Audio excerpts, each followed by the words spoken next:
Ernesto Piedras es experto en telecomunicaciones, es analista, especialista en estos temas. Hola Ernesto, ¿cómo estás?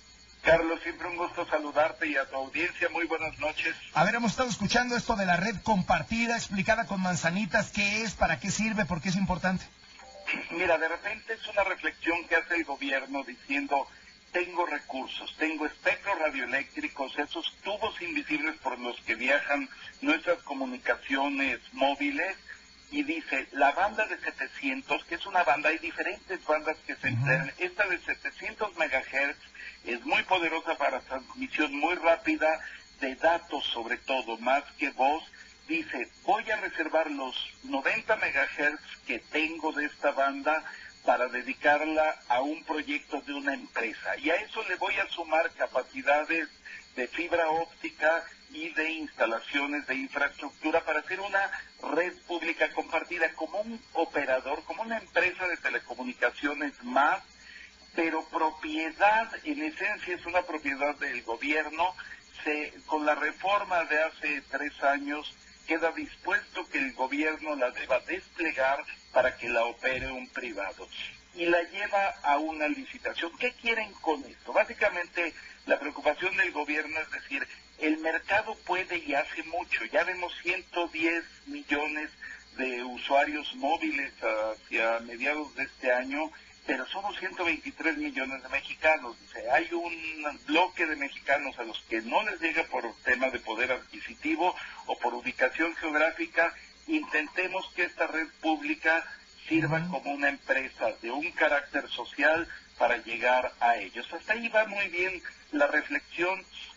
Vienen en ese sentido algunas preocupaciones, porque en un momento en que tenemos una reforma pro competencia, esto es de alguna forma generar una especie de monopolio gubernamental chiquito dentro de esa banda. Y sale a licitación, se concursa para que lo gane una sola empresa.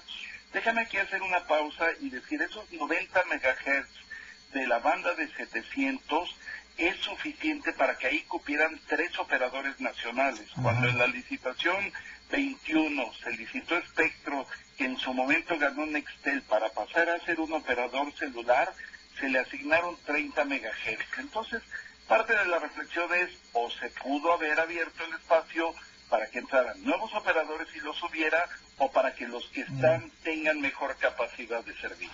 Ahora, ¿quiénes la ganaron? ¿Quiénes son? ¿Y por qué los de Rivada, que fueron derrotados o no se les asignó a ellos, se están quejando? Mira, básicamente fue un proceso en el que se dijo, se están empeñando recursos soberanos del país, hay que asegurarnos de que tenga un buen cauce todo esto. Se hablaba de que había un número muy grande de postores. Final de la operación quedaban 2, eran Rivada Networks y Altán, que resultó ser el ganador. Aquí la disputa, según lo explican los abogados, es porque Rivada dice, oye, mi garantía de seriedad de un fondo económico para tener garantía sobre esta red, no lo entregué en el momento, pero no importaba ahí, aunque así estaba estipulado en las bases, y lo entregué unos días después, de la misma forma que a Altán se le aceptó en una fase previa del proceso tener algunas entregas posteriores. La queja derivada es esa y acusa de que el proceso ha sido insuficiente. Y por esto mismo Comunicaciones y Transportes minimiza la queja, ¿no? Minimiza la queja. Entonces aquí ya es un tema de abogados. Si estrictamente hablando los dos habrían incumplido en algún momento, pero se declara a Altán ganador porque cumple en términos de cobertura, en términos tecnológicos y de suficiencia económica. Y ya está aquí, o sea, la Constitución dice vamos adelante. Otros puntos de preocupación que surgen es que Altán va a desplegar esta red pública, esta red compartida, en parte con recursos de la banca de desarrollo, o sea, recursos gubernamentales, en una época en la que si se hubiera licitado al gobierno le hubiera entrado recurso y el privado hubiera hecho las inversiones. Y en esta época de astringencia financiera, pues sí, les claro, van a recurrir a estos recursos. Nos aguantas, Ernesto Piedras, una pausa. Te quiero preguntar si esto le va a beneficiar a la gente o no, pero despuesito del corte. Ernesto Piedras es especialista en telecomunicaciones. Estamos conversando sobre esto de la red compartida. Ernesto, ¿cuándo entra en vigor y esto le va a traer algún beneficio al ciudadano común, a nosotros, pues que no estamos metidos en estos temas? Sí, mira, en vigor entra ya, tienen de aquí a esta empresa Altán, tiene que constituirse como un consorcio grande. ¿Quiénes la constituyen? Sobre todo empresas financieras, es una configuración muy común que entran los financieros, entran dos operadores de telecomunicaciones fijos, no móviles, Megacable y Axtel, que son bien conocidos aquí en México. Llama la atención que no entra ninguna empresa tecnológica, normalmente es una triada de financieros, operadores y empresas de tecnología. Aquí no lo hubo. Y para finales de enero tienen que tener constituida esta empresa y empezar a cumplir un calendario de cobertura de servicios. Operar. Ellos no nos van a vender a ti, a mí y al radioescucha directamente sus servicios. Los van a vender a otras empresas que ya operan. Cualquiera de las tres grandes empresas móviles. Se habla mucho de que se pueda vender también a operadores móviles virtuales, estos que revenden la capacidad, pero estos básicamente no existen en el mercado. En términos de líneas, hacen el 0.6% de líneas y en términos de tráfico tienen prácticamente 0.3% del tráfico total. O sea, son todavía una ilusión por ver en el mercado mexicano.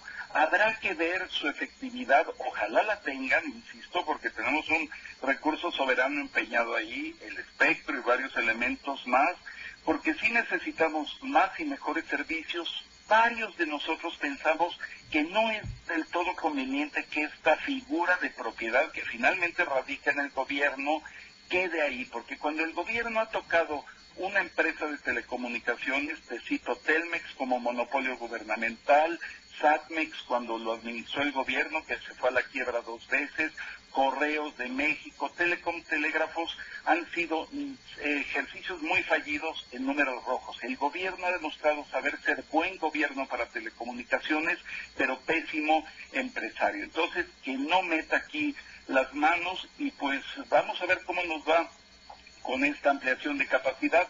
No hay precedente realmente en el mundo, excepto por Ruanda. Ruanda tiene un esquema semejante y Ruanda no es realmente un ejemplo mundial a seguir. Ningún otro país ha seguido ese ejemplo. Pero bueno, queda en marcha. Confiemos que no se vaya a convertir en una suerte de Conasupo de las telecomunicaciones, que dé servicios malos para una población desprotegida, sino que agregue músculo a la operación del sector. Un abrazo, Ernesto Piedras. Muchas gracias por estos minutos. Como siempre, Carlos, un abrazo y a toda la audiencia.